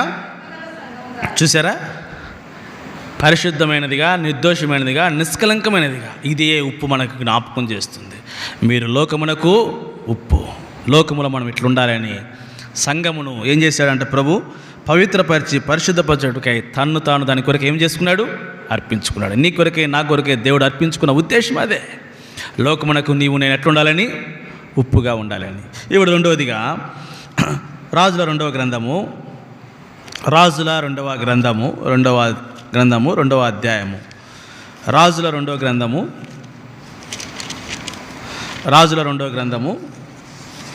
2వ అధ్యాయము 21వ వచనం. రాజుల రెండవ గ్రంథము అతడు ఆ నీటి ఊట యొద్దకు పోయి అందులో ఉప్పు వేసి, యెహోవా సెలవిచ్చినదేమనగా, ఈ నీటిని నేను బాగు చేస్తున్నాను గనుక ఇక దీని వలన మరణము కలగకపోవును, భూమియు నిస్సారముగా ఉండదు అనెను. ఎప్పుడు జరిగింది ఇది? ఆ నీటిలో ఏమేశారు? ఉప్పు వేశారు. ఉప్పు వేశారు కనుక ఇక ఏమన్నాడు? ఈ నీటిని నేను బాగు చేసి ఉన్నాను అన్నాడు. ఉప్పు వేయటం వల్ల నీరు బాగుపడిందని, ఇక దీని వలన మరణము కలగదు, భూమి నిస్సారముగా ఉండదు అన్నాడు. అంటే అది తన సారమును కోల్పోకుండా చేయనది ఏంటి? ఉప్పు. చూసారా? అంటే ఇప్పుడు మీరు లోకమునకు ఉప్పు అయి ఉన్నారు అని అంటే, లోకమునకు మీరు ఏం కాకూడదు? నిస్సారం కాకూడదు కదా. ఉప్పు అది నిస్సారం కాకుండా కాపాడుతుంది. ఇప్పుడు మీరు లోకమునకు ఉప్పు అని అంటే, లోకంలో మీరు ఎట్లుండాలి అంటే నిస్సారమైనటువంటి జీవితమును మీరు కలిగి ఉండకూడదు. లోకమునకు మీరు ఎట్లుండాలా? సారవంతమైనటువంటి జీవితమును కలిగి ఉండాలి. ఎట్లా కలిగి ఉండాలి? సారవంతమైనటువంటి జీవితమును కలిగి ఉండాలి. కీర్తనకారుడు అన్నాడు 92వ కీర్తనలోనికి వస్తే, 92వ కీర్తన 15వ వచనం, వారు ముసలి తనమందు ఇంకా చిగురు పెట్టుదురు, సారము కలిగి పచ్చగానుందురు. సారము కలిగి పచ్చగానుందురు. కాబట్టి ఉప్పు రెండోది ఏం జ్ఞాపకం చేస్తుంది అంటే, నీ ఆత్మీయ జీవితము ఎట్లా ఉండాలి? సారవంతంగా కనపడాలి. కాబట్టి సారము కలిగినటువంటిది ఎట్లా ఉంటుందంట? పచ్చగా ఉంటుంది. కాబట్టి లోకమునకు నీవు సారవంతమైనటువంటి జీవితం, విశ్వాస జీవితము కాబట్టి ఎట్లా ఉండాలి అంటే సారవంతమైన. నిస్సారమైతే, ఉప్పు నిస్సారమైతే అది దేనివల్ల సారం పొందును? అది బయట పారవేయబడి మనుషుల చేత. కాబట్టి విశ్వాస జీవితం కూడా నిస్సారమైతే నీ ద్వారా ఎవ్వరికి ఏముండదు. మరి ముఖ్యంగా నువ్వు వెళుతున్నటువంటి స్థానిక సంఘానికి నీ వలన నా వలన ఏ విధమైనటువంటి ఉపయోగము ఉండదు. ఎందుకు? సంఖ్య కొరకే వస్తాం, ఇంకంతే కదా. కాబట్టి విశ్వాస జీవితం నిస్సారమైతే అది దేనివల్ల సారం పొందదు కదా. అది బయట పారవేసబడి, కాబట్టి మనుషులు కాళ్ళ చేత త్రొక్కబడుటకే. నిస్సారవంతమైనటువంటి ఆత్మీయ జీవితం కూడా అంతే. మీరు లోకమునకు ఉప్పుగా ఉండాలి అంటే, ఉప్పు ఇక అది ఎన్నటికీ అది తన యొక్క సారమును కోల్పోకుండా చేస్తుంది. దానిలో ఏం కలిపాడు? ఉప్పు కలిపాడు. కాబట్టి ఇది ఇంకా ఎన్నటికీ తన యొక్క సారము అది ఏం కాదంట, కోల్పోదు. అంటే ఉప్పు కాబట్టి నువ్వు సారము కోల్పోకుండా ఉండవలసినటువంటి నీ ఆత్మీయ స్థితిని జ్ఞాపకం చేస్తుంది. ఓ విశ్వాసి, నువ్వు అపోస్తలుడిగా అయితే, నువ్వు అపోస్తలుగా దేవుడు నిన్ను ఏర్పరచుకుంది. కాబట్టి ఎందుకు నిన్ను అపాయింటెడ్ చేశాడు అంటే, ఎందుకు ప్రభు నిన్ను నియమించాడు అంటే, ఏర్పరచుకుని ఎందుకు నియమించాడు ప్రభు అంటే, లోకమునకు ఉప్పుగా అనంటే సారవంతమైనటువంటి వారిగా లోకమునకు మనకు కనపడాలి అని. అది ఎలాగూ సాధ్యమో ఇక్కడ చూస్తూ వచ్చాం. వారు ముసలితనమందు చిగురు పెట్టి, ఎప్పుడు సారం ఉందంట వాళ్ళలో? ముసలితనమందు కూడా ఎట్లున్నారంట? సారవంతమైన జీవితం. ముసలితనమందు కూడా సారవంతమైన జీవితం. నేను భౌతిక సంబంధమైనటువంటి సారవంతమైన దాని గురించి మాట్లాడట్లే కదా. కాబట్టి నీ యొక్క వయసు ఎంతో, అంటే నీ ఆత్మ సంబంధమైనటువంటి వయసు ఎంతో, నువ్వు రక్షింపబడి 5 సంవత్సరాల, 10 సంవత్సరాల, 20 సంవత్సరాల, 30 సంవత్సరాల, 40 సంవత్సరాల. కాలేబు ఒక మాట అన్నాడు. కాబట్టి యెహోషువ నన్ను పంపిన నాడు నాకు ఎట్టి బలం ఉందో ఈనాటికి నాకు అట్టే. కాబట్టి విశ్వసించబడిన తర్వాత ఎంత సారవంతమైనటువంటి ఆత్మీయ స్థితిని నువ్వు కలిగి ఉన్నావో, ముసలితనం మంది కూడా నువ్వు అంత ఆత్మీయమైన సారవంతమైన జీవితమును కలిగి ఉండాలి. అది ఉప్పు నీకు నేర్పించేటువంటి లోకం నుండి గమనించినప్పుడు ఈమె 20 సంవత్సరాల క్రితం ఎంత సారవంతంగా ఉందో ఆత్మీయంగా, ఇప్పుడు నేను చూస్తున్నా కూడా ఆమెలో ఆ సారం ఏం కాలే, ఆయనలో ఆ సారవంతమైనటువంటి జీవితం పోలే. దానికి కారణాన్ని జ్ఞాపకం చేస్తా. ఇప్పుడు ముందుకు వస్తాం మనము. చదవండి, ఇప్పుడు 13వ వచనాన్ని చదువుతాం.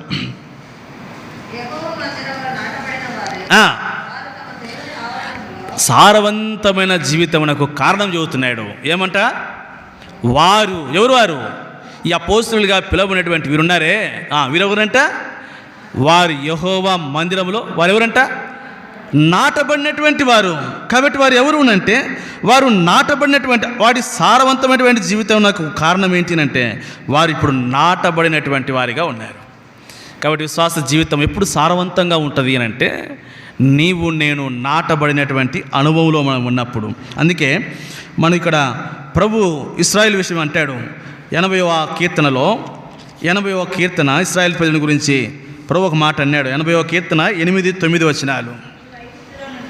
నీవు ఐగుప్తులో నుండి ఒక ద్రాక్షవల్లిని తెచ్చితివి, అన్ని జనులను వెళ్ళగొట్టి దాన్ని ఏం చేశాడంట? నాటాడు. కాబట్టి దాన్ని నాటడం వలన అది నాటబడింది కాబట్టి దాని యొక్క వేరేమైంది? లోతుల్లోనికి వెళ్ళింది, వేరు లోతుల్లోనికి వెళ్ళింది. కాబట్టి ఇప్పుడు అది నాటబడింది కనుక అది ఇప్పుడు ఎట్లా ఉంది? సారవంతంగా ఉంది. విశ్వాస జీవితంలో ఎప్పుడు సారవంతమైన జీవితంలోనికి వస్తావనంటే నువ్వు నాటబడేటువంటి ఆయన చేత నువ్వు నాటబడినటువంటి అనుభవంలోనికి వచ్చినప్పుడు. నాటబడిన దాన్ని మనం ఏం చేయలేము? పెరికి వేయలేము, చాలా కష్టం కదా. పైన మొలిచిన దాన్ని లాగేస్తాం, కానీ బాగా డిప్ తీసి గుంత తీసి నాటిన దాన్ని మనం త్వరగా లాగలేము. కాబట్టి నాటబడినది అదేమవుతుందంట? లోనికి వేరు లోతుగా పారి, దాని యొక్క వేరేమవుతుందంట? లోతుగా పారిద్దంట. నాటబడినటువంటి అనుభవం ఏంటి అంటే వేరు లోతుగా పారుటను జ్ఞాపకం చేస్తూ ఉంది. కాబట్టి ఎక్కడ మనం నాటబడాలి? ప్రభు ఎక్కడ నాటాడు, ఎక్కడ నాటబడాలి అని అంటే ఒక్క మాట నేను జ్ఞాపకం చేస్తాను. 1వ కీర్తన 3వ వచనంలో నీటి కాలువల యోరను నాటబడి.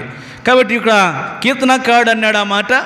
ఇప్పుడు యెషయా గ్రంథకర్త కూడా ఆ మాట అన్నాడు. 44వ అధ్యాయము 4వ వచనంలో, యెషయా గ్రంథము 44:4లో, యెషయా గ్రంథము 44:4లో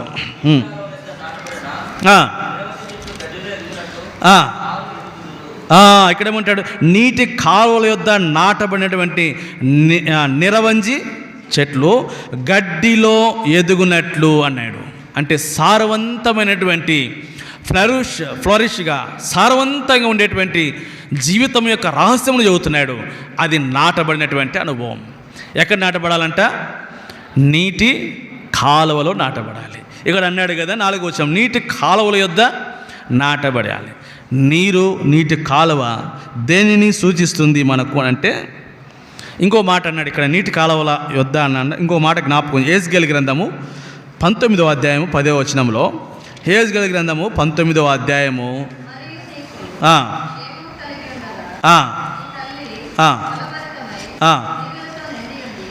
నీ తల్లి ఫలభరితమై తీగలతో నిండి ఉండి విస్తారమైన జలముల దగ్గర నాటబడిన. కాబట్టి ఇక్కడ అంటాడు నీ తల్లి ఫలభరితమై, ఫ్లరిష్ లైఫ్. కాబట్టి ఫలభరితమైనటువంటి తీగగా ఉండటానికి గల కారణం ఏంటి అంటే అది విస్తారమైనటువంటి జలముల యొద్ద నాటబడి. విశ్వాస క్రైస్తవ జీవితం కూడా ఎప్పుడు మనం ఫ్లరిష్గా ఉంటామనంటే, సారవంతమైన ఆత్మీయ జీవితంలోనికి మనం వస్తామనంటే మనం ఎక్కడ నాటబడాలా? విస్తారమైనటువంటి జలముల యొద్ద నాటబడాలి. ఏంటి ఈ విస్తారమైనటువంటి జలములు అంటే? కాబట్టి ఆ జలమే దేవుని యొక్క వాక్యము. చూసారా?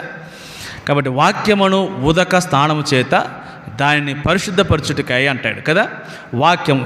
కాబట్టి ఇప్పుడు విస్తారమైనటువంటి జలములు దేని చూపిస్తున్నాయి అంటే, కాబట్టి ఆయన ఆకాశపు తూములు విప్పి ఆ వర్ష జలమును ఇచ్చినట్లు దేవుని యొక్క వాక్యమును మనకు జ్ఞాపకం చేస్తుంది. కాబట్టి ఆత్మీయంగా లోకమునకు సారవంతమైన ఫ్లరిషియస్గా మనం ఎప్పుడు కనపడతామనంటే, సారవంతంగా ఎప్పుడు కనపడతామనంటే నీవు నేను విస్తారమైనటువంటి జలముల యొద్ద మనము నాటబడినప్పుడు.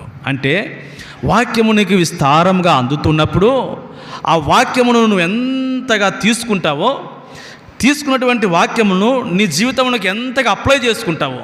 అనేకసార్లు వాక్యమును తీసుకుంటాం కానీ అప్లై చేసుకునే విషయానికి వచ్చినప్పుడు దాన్ని మనము తృణీకరిస్తాం. అందుకే విశ్వాస జీవితంలో సారవంతంగా ఉండలేకపోతున్నాం. ఎందుకు ఒక విశ్వాస యొక్క జీవితం సారవంతంగా ఉండలేకపోతుంది అంటే తీసుకున్నటువంటి వాక్యమును దాన్ని మనం అప్లై చేసుకునేటువంటి విషయంలో తప్పిపోతున్నాం. అందుకే విశ్వాస జీవితంలో మోడుబారిన గొడ్డుబారినటువంటి ఆత్మీయ స్థితిని మనము కలిగి ఉంటాం. ఓ విశ్వాసి, ఓ అపోస్తులుగా పిలువబడినటువంటి వాడా, నువ్వు లోకమునకు ఎట్లా ఉండాలని ప్రభు కోరుతున్నాడు? సారవంతంగా. కాబట్టి ఉప్పుగా ఉండాలి. ఉప్పు సారవంతమైనటువంటి జీవితంను జ్ఞాపకం చేస్తుంటే ఉందా నీ జీవితంలో, నా జీవితంలో చెప్పగలమా?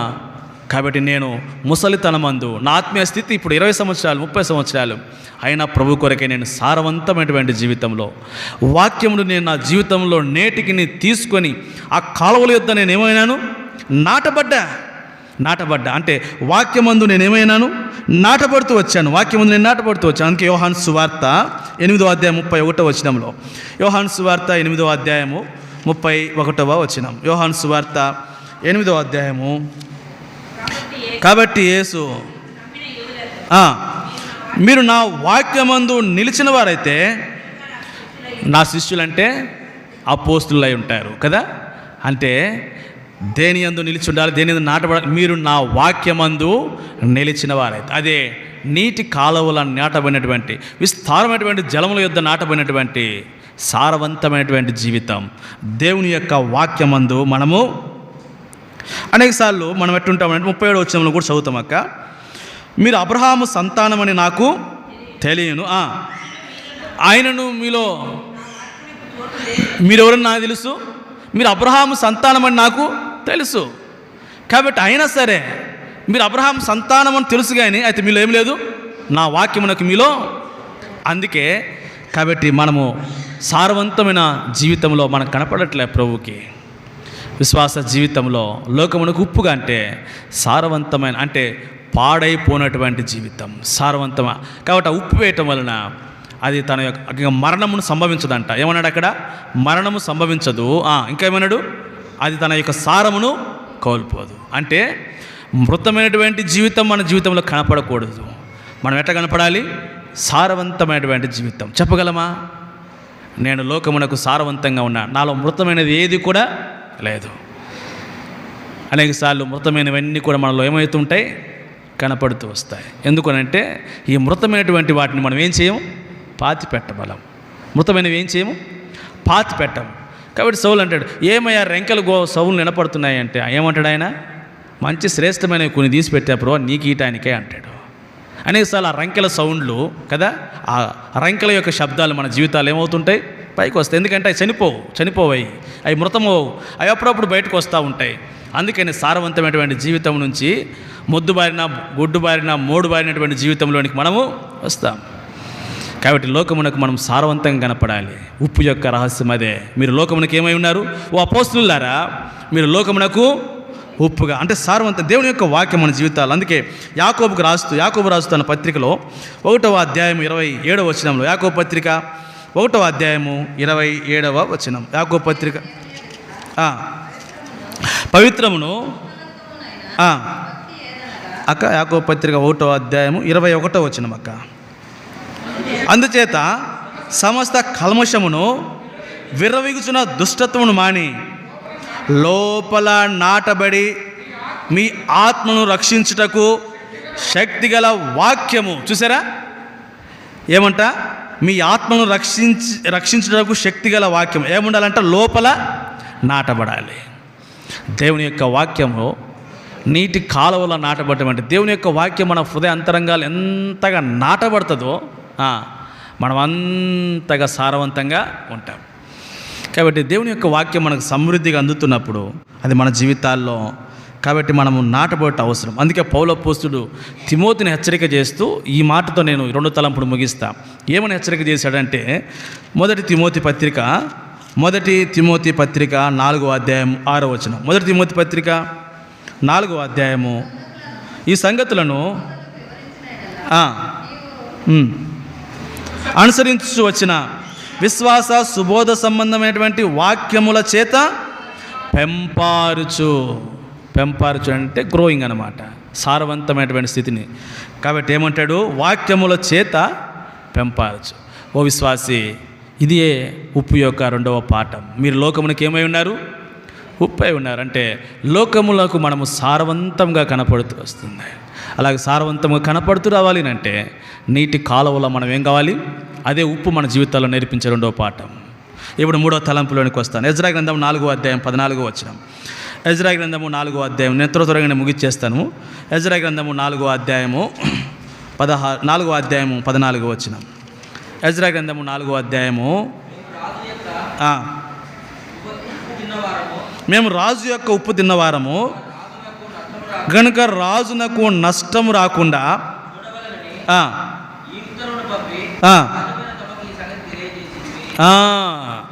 మేము రాజు యొక్క ఉప్పు తిన్నాం కాబట్టి మేమేం చేయము?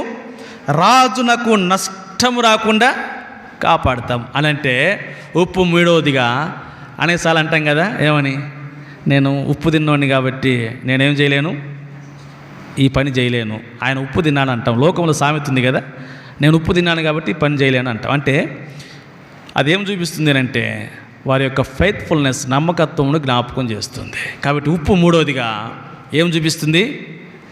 నమ్మకత్వాన్ని చూపిస్తుంది. కాబట్టి మేము రాజు యొక్క ఉప్పు తిన్నవారం కనుక రాజు నమ్మకు నష్టము రాకుండా, కాబట్టి ఇప్పుడు మేము ఏ సంఘములో అయితే పోషింపబడుతున్నామో, కాబట్టి ఏ దేవుని యొక్క దాసుని ద్వారా పోషింపబడుతున్నామో ఆ దాసునికి మేమేం కాలేం, నష్టము తీసుకురాము. ఎలా ఉంటాము? ఆ సంఘమునకు, ఆ దేవుని యొక్క దాసులకు కాబట్టి మేము ఎలా ఉంటాము? ఎంత శ్రేష్టమైన ధాన్యత ఉప్పు. మీరు లోకమునకు ఉప్పుగా ఉండాలి అని అంటే, అపోస్తులుగా పిలువబడినటువంటి మనం దేవుడు ఎందుకు మనల్ని నియమించుకున్నాడు అంటే అపోస్తులుగా, కాబట్టి మేము రాజు యొక్క ఉప్పు తిన్నాము కాబట్టి ఆ రాజునకు మేము ఏం కాలేము, కాబట్టి ఎటువంటి నష్టం తీసుకురాలేము. కాబట్టి ఏ సంఘములో అయితే మమ్మల్ని పోషిస్తుందో, కాబట్టి ఏ దాసుల ద్వారా అయితే పోషింపబడుతున్నామో ఆ సంఘమునకు, ఆ దేవుని యొక్క దాసులకు మేమేం కాం, కాబట్టి మేము నష్టం తీసుకురాం. కాబట్టి వారి విషయమై మేము పోషింపబడుతున్నాం కనుక మేము వారి ఎలా నమ్మకత్వాన్ని కనపరుస్తాం. సంఘం ఎడల, ఆ దాసుని ఎలా మేమేం కలిగి ఉంటాం? నమ్మకత్వాన్ని కలిగి ఉంటాం. ఇది ఉప్పు నేర్పించే మూడవ పాఠం. కాబట్టి ఇది నమ్మకత్వాన్ని జ్ఞాపకం చేస్తుంది. కాబట్టి ఇక్కడ ఒక ఉపమానాన్ని నేను మీకు జ్ఞాపకం చేయాలి. మార్కు సువార్త 11వ అధ్యాయంలోనికి వస్తే, మార్కు సువార్త 11వ అధ్యాయము 12వ వచనంలో, మార్కు సువార్త 11వ అధ్యాయము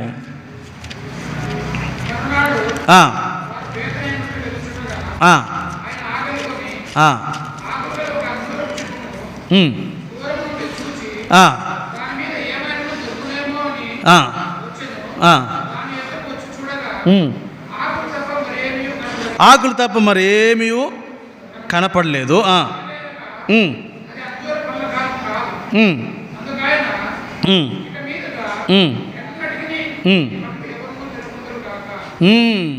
ఈ ఉపమానం మనకి ఏమర్థమవుతుంది? నమ్మకత్వం గురించి ఈ ఉపమానం ఎందుకు మనం ఇక్కడ మాట్లాడుకుంటున్నాం? నమ్మకత్వం గురించి ఈ ఉపమానం ఎందుకు మాట్లాడుకుంటున్నాం? ఈ అంజూరపు చెట్టు ఒక విశ్వాసికి సాదృశ్యంగా ఉంది కదా. కాబట్టి ప్రభు ఒక దినాన బేతనీ నుండి వెళుతూ ఉండగా ఆయన ఆకలి కొన్నాడంట. ఆకలి కొని ఒక అంజూరపు చెట్టును దూరం నుంచి చూశాడు. దాంట్లో ఏమైనా దొరుకునేమో అని మత్తయి సువార్తలోనికి వస్తే అవి ఆకులు తప్ప మరేమీ కనపడలేదు అన్నాడు. నేను ఈ రెండు, మనం ఎప్పుడైనా సరే సువార్తలు చదివేటప్పుడు మత్తయి, మార్కు, లూకా, యోహాను సువార్తలు 4 కూడా కంపారిటివ్గా చదవండి, అప్పుడే అర్థమవుతుంది కదా. మత్తయి సువార్తికుడు, మార్కు సువార్తికుడు, లూకా సువార్తికుడు, యోహాను సువార్తికుడు. ఒక పెరాబుల్ ఉందంటే, ఒక ఉపమానం ఉందంటే 4 కూడా 4 రకాలుగా ఒకే దాన్ని కొంత మోడిఫికేషన్ చేస్తూ రాస్తూ వస్తాడు. కాబట్టి అప్పుడే మనకు అర్థమవుతుంది. ఒక మత్తయి సువార్త చదివితే మార్కు సువార్తి కూడా అర్థం కావు. ఇప్పుడు ఇదే అంజూరపు చెట్టు మాట మత్తయి సువార్తలో ఉంది. అక్కడ పచ్చని ఆకులు అనేది చెప్పి రాయబడింది, అక్కడ పండ్లు అని రాయబడలే. నేను అందుకు ఈ మాట ఇక్కడ తీసుకున్నా. అక్కడ అంజూరపు చెట్టు ఆకులు తప్ప మరి ఏం కనపడలేదు అన్నాడు. ఇక్కడికి వచ్చేసరికి మార్కు సువార్తికుడు అన్నాడు, అక్కడ ఒక అంజూరపు చెట్టు దూరం నుండి దానికి ఇక్కడ ఆకుల గురించే మాట్లాడలే. ఏమన్నాడు? అది పండ్ల కాలం కాదు, అందుకైనా ఇక మీదట ఎన్నటికీ నువ్వు పండ్లు అంటే, ఇప్పుడు ఈ అంజూరపు చెట్టులో ఏం లేదు, పండ్లు లేవు, ఏమి లేవు, పండ్లు కాయలు లేవు, అంటే ఫలములు లేదు. అంజూరపు చెట్లు ఏం లేదు, ఫలము లేదు. ఏ ఫలము లేదు? మనం దేని గురించి మాట్లాడుతున్నాం ఇప్పుడు? బైబిల్ స్టడీ కాబట్టి ఇట్లనే నమ్మకత్వం. మరి ఈ నమ్మకత్వానికి ఈ అంజూరపు చెట్టుకి ఏం సంబంధం కదా? ఇప్పుడు సంబంధం తెలియాలంటే మనం గలతీ పత్రికలోకి వెళ్ళాలి. గలతీ పత్రిక 5వ అధ్యాయము 22వ వచనం.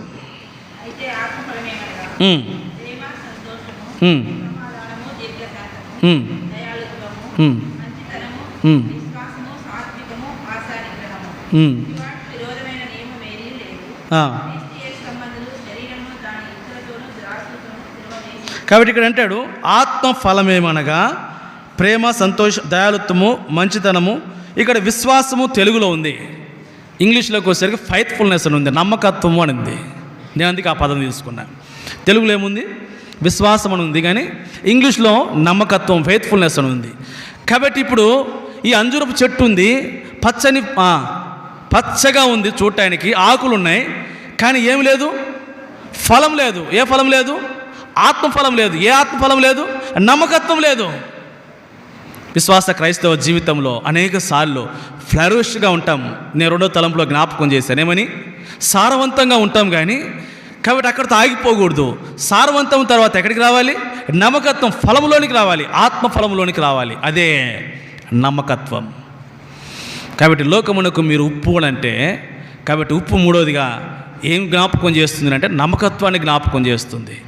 నా విశ్వాస జీవితంలో అసలు ఏ పునాదుల మీద కట్టబడుతూ రావాలి అంటే నమ్మకత్వం అవసరం.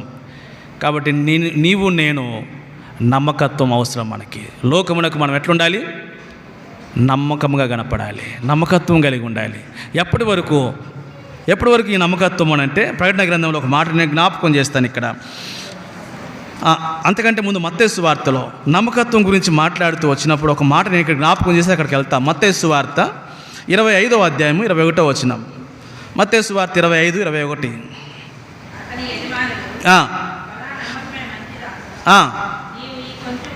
కాబట్టి నమ్మకత్వం దగ్గరికి వచ్చినప్పుడు దేవుడు మన నుంచి కోరుతుంది కొంచెములో నమ్మకత్వం. మీరు లోకమునకు ఉప్పై ఉన్నారు అంటే ఉప్పు తిన్నటువంటి వారిగా, కాబట్టి ఈ ఉప్పు మేము రాజునకు అన్యాయం చేయమని చెప్పటంలో, రాజునకు మేము ఏ విధమైనటువంటిది కాబట్టి చెడు తలపెట్టమని చెప్పటంలో ఆయన ఉప్పు తిన్నాం కాబట్టి ఆయన కొరకే మేము నమ్మకంగా ఉంటాం. కాబట్టి లోకమునకు ఉప్పు అంటే నా విశ్వాస జీవితము. కాబట్టి దేవుడు నీకు ఏదైతే ఇచ్చాడో, కాబట్టి ఏ బాధ్యత అయితే ఇచ్చాడో, ఏ పని అయితే ఇచ్చాడో, కాబట్టి దేవుని యొక్క ఇంట్లో దాని విషయమై నీవు నేను ఏం కలిగి ఉండాలి? నమ్మకత్వం అవసరం. అసలు విశ్వాస జీవితంలో ఆత్మఫలంలో ఉన్నటువంటి ఆ ఫెయిత్ఫుల్నెస్, నమ్మకత్వం అవసరం. అది విశ్వాస జీవితంలో లోకమునకు మనం ఎట్లా కనపడాలి అంటే, ఇదిగో ఈ సహోదరి, ఈ సహోదరుడు చాలా నమ్మకమైన వాడు. కాబట్టి కొంచెం పనిస్తేనే ఆ కొంచెంలోనే ఏమున్నాడు? నమ్మకంగా. ఎప్పుడైతే కొంచెంలో నమ్మకంగా ఉంటామో ప్రభు ఇక్కడ అన్నాడు ఏమని? కాబట్టి ఏమంటాడు? నీ యజమానుని యొక్క సంతోషంలో నిన్ను అనేకమైనటువంటి వాటి మీద కొంచెం నమ్మకత్వము నిన్ను మరొక అనేకమైనటువంటి వాటి మీద నిన్ను తీసుకువెళుతుంది. కొంచెం నమ్మకత్వము నీకు ప్రమోషన్ ఇస్తుంది కదా, అంతే కదా? కొంచెం నమ్మకత్వం నీకేమిస్తుంది? ప్రమోషన్ ఇస్తుంది. కాబట్టి విశ్వాస జీవితంలో, కాబట్టి లోకమునకు మనం ఎట్లా కనపడాలి? నమ్మదగినటువంటి వారు నమ్మకంగా కనపడుతూ రావాలి. అందుకే మనం ఆ మాట చదువుతూ వచ్చినప్పుడు ఈ ఆత్మ ఫలాల గురించి మాట్లాడుతూ, కాబట్టి అంజురపు చెట్టులో ఏముంది? చెట్టు అయితే బాగుంది కానీ ఏమి లేవు, అందులో ఫలం లేదు. ఏ ఫలం లేదు? నమ్మకత్వం లేదు. విశ్వాస జీవితంలో పచ్చగా కనపడుతున్నాం కానీ విశ్వాసులముగా, కాబట్టి అనేకసార్లు దేవుని యొక్క పోస్తులుగా పిలువబడుతున్నటువంటి మనం ప్రార్థించుట, వాక్యం ధ్యానించుట, ప్రార్థనకు వచ్చుట, నియామక కుడికలకు వచ్చుట, ఆ వివిధ రకాల స్వార్థలకు వచ్చుట అన్నీ కనపడుతున్నాయి కానీ కాబట్టి ఈ ఫలం కనపడలేదు. నమ్మకత్వం. ఎప్పటి వరకంట? ప్రకటన గ్రంథం. ఎప్పుడు వస్తాం అక్కడికే? ప్రకటన గ్రంథము 2వ అధ్యాయము 10వ వచనం యొక్క చివరి భాగము. 10 దినములు శ్రమ కలుగును, మరణము వరకు నమ్మకముగా. You must faithfulness until to your death. నీ యొక్క మరణము వరకు కూడా మనం ఎట్లుండాలి? నమ్మకంగా ఉండాలి. ప్రియ సహోదరి, కాబట్టి మనము మరణం వరకు నమ్మకంగా ఉండాలి. దేనిలో మరణం వరకు నమ్మకంగా ఉండాలో 3 మాటలు జ్ఞాపకం చేస్తాం. అందులో ఒకటి హెబ్రీ పత్రిక 3వ అధ్యాయం ప్రభువైన యేసుక్రీస్తు వారిని గురించి మాట్లాడుతూ, మోషేను యేసుక్రీస్తు ప్రభువాన్ని కంపారిటివ్గా మాట్లాడుతూ హెబ్రీ పత్రిక 3వ అధ్యాయం 2వ వచనం, దేవుని ఇల్లంతటిలో మోషే. కాబట్టి దేంట్లో ఫెయిత్ఫుల్, దేంట్లో నమ్మకత్వం అంటే దేవుని యొక్క ఇంటిలో మనము నమ్మకముగా ఉండుట. కిందకు వస్తే ఇక్కడ అన్నాడు 6వ వచనంలో, అయితే క్రీస్తు కుమారుడై ఉండి ఆయన ఇంటి మీద నమ్మకంగా, యేసుక్రీస్తు ప్రభువారి ఇంటి మీద నమ్మకంగా ఉంటే, కాబట్టి మోషే దేవుని యొక్క ఇంటి మీద నమ్మకంగా ఉంటే, ఈ నమ్మకత్వం విషయంలో దేవుని యొక్క ఇంటిలో నీవు నేను మరింతగా నమ్మకంగా ఉండాలి. అప్పుడే మనం లోకమునకు ఎలా ఉంటాము? ఉప్పుగా ఉంటాం. కాబట్టి దేవుని యొక్క ఇంటిలో నమ్మకత్వము. ఇప్పుడు రెండవదిగా మరొక మాట జ్ఞాపకం చేస్తాను. 2వ దినవృత్తాంతాల గ్రంథము 34వ అధ్యాయము. 2వ దినవృత్తాంతాల గ్రంథము 34వ అధ్యాయము 12వ వచనం. 2వ దినవృత్తాంతాలు 34:12. కాబట్టి రెండవదిగా దేనిలో నమ్మకత్వము అంటే ప్రభు నీకు ఏ పని ఇచ్చాడో ఆ పనిలో నమ్మకత్వం. మూడవది ఇర్మియా గ్రంథము 23వ అధ్యాయము 28వ వచనం. ఇర్మియా గ్రంథము 23వ అధ్యాయము 28వ వచనం. 23:28 ఇర్మియా గ్రంథం.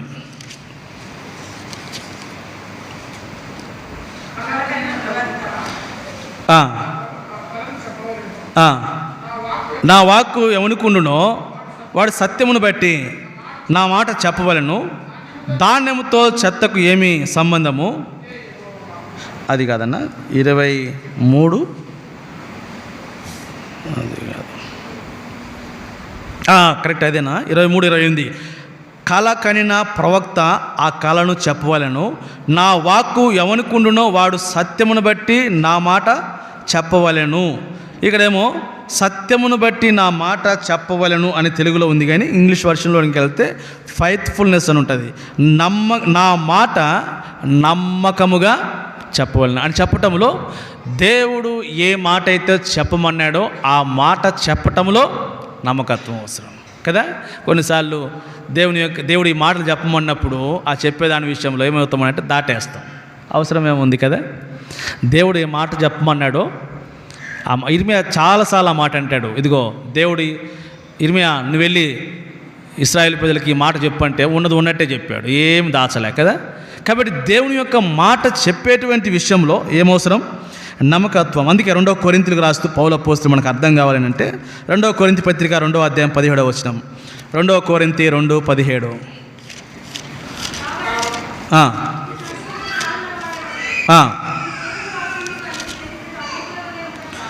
మేము దేవుని వాక్యమును కలిపి చెరపని అనేకులలో ఉండక నిష్కాపట్యం గలవారమును దేవుని వల్ల నియమింపబడిన వారమునై ఉండి క్రీస్తునందు దేవుని ఎదుట కాబట్టి వాక్యమును కలిపి చెరిపేడు అనేకులు ఉండక ఎట్లా ఉంటామంటే మేము ప్రభు ఏమైతే చెప్పమన్నాడో నిష్కాపట్యముగా అంటే నమ్మకంగా దాన్ని చెప్పేటువంటి వారిని. కనుక మన జీవితాల్లో మూడవది దేవుని యొక్క మాట విషయంలో మనకేమవసరం?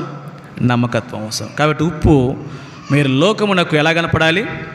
నమ్మకముగా కనపడుట అవసరం. కాబట్టి ఇది ఉప్పు మనకు నేర్పించేటువంటి. కాబట్టి అపోస్తులకి ప్రభు ఇచ్చినటువంటి రెండు మాటలు. ఒకటి, మీరు లోకమునకు ఏమై ఉండాలని? ఉప్పుగా ఉండాలి. ఉప్పు మొట్టమొదటిగా ఏం చూపించాము? లోకమునకు మనం ప్రత్యేకంగా కనపడుట, పరిశుద్ధత, స్వచ్ఛత విషయంలో. రెండోది, లోకమునకు మనం ఎట్లుండాలని చూసాము? సారవంతమైనటువంటి జీవితంను కలిగి ఉండుట. అది నాటబడినటువంటి అనుభవం. ఎక్కడ? నీటి కాలువల వాక్యమందు. మూడోది, మనము నమ్మకత్వాన్ని కలిగి ఉండుట. లోకమునకు ఉప్పుగా ఉండటం నమ్మకత్వాన్ని కలిగి ఉండుట. కనుక మన జీవితాల్లో ఈ మూడంతల అనుభవం మనం కలిగి ఉంటాం. ఇంక 2 తలంపులు ఉన్నాయి. కాబట్టి నేను ఆ మాటలు కూడా జ్ఞాపకం చేస్తే మంచిదేమో. త్వరగా ముగించుతాను. యోబు గ్రంథం 6వ అధ్యాయం 6వ వచనంలో, యోబు గ్రంథము 6వ అధ్యాయము ఉప్పు యొక్క 3వ పాఠం 6వ అధ్యాయము 6వ వచనంలో, యోబు గ్రంథము 6వ అధ్యాయం 6వ వచనం, ఉప్పు లేక ఎవరైనా రుచి లేని దానిని తిందురా అంటే ఉప్పు మూడవదిగా ఎట్లా దేన్ని చూపిస్తుంది? రుచిని చూపిస్తుంది. రుచిని చూపిస్తుంది. దేని విషయంలో రుచి? కొలసీలకు రాస్తూ పౌలు అపోస్తలుడు 4వ అధ్యాయం 6వ వచనంలో, కొలసీ పత్రిక 4వ అధ్యాయము 6వ వచనం, కొలసీ పత్రిక 4వ అధ్యాయం 6వ వచనం.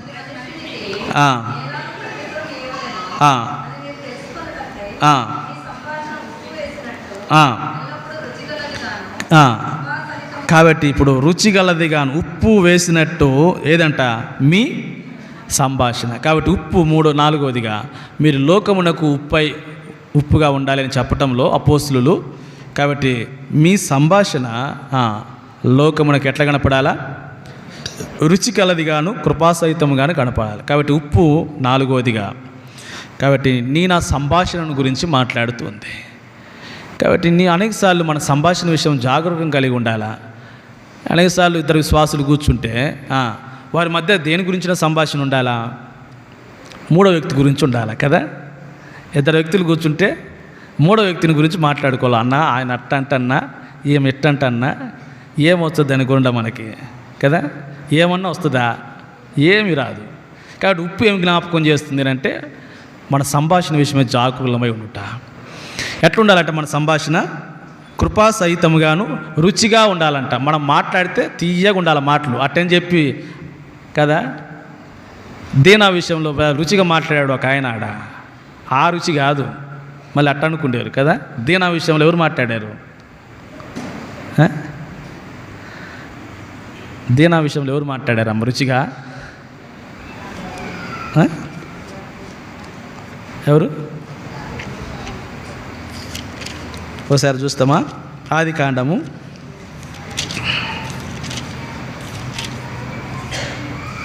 34వ అధ్యాయం. హవ్యుడైన హామోరు కుమారుడగు షెకెము. ఇప్పుడు ఏమన్నాడు 3వ వచనంలో? ఆ చిన్నదాన్ని ప్రేమించి ఆమెతో ప్రీతిగా మాట్లాడు. ఈ మాటలు కాదు రుచిగా మాట్లాడమంటే కదా. మీ సంభాషణ రుచిగా ఉండాలంటే ఇట్లాంటి మాటలు కాదు. మరేంటి? ఇది కూడా ఒక మాట లూకా సువార్త 24వ అధ్యాయంలోనికి వస్తే, లూకా సువార్త 24వ అధ్యాయము, లూకా సువార్త 24వ అధ్యాయము,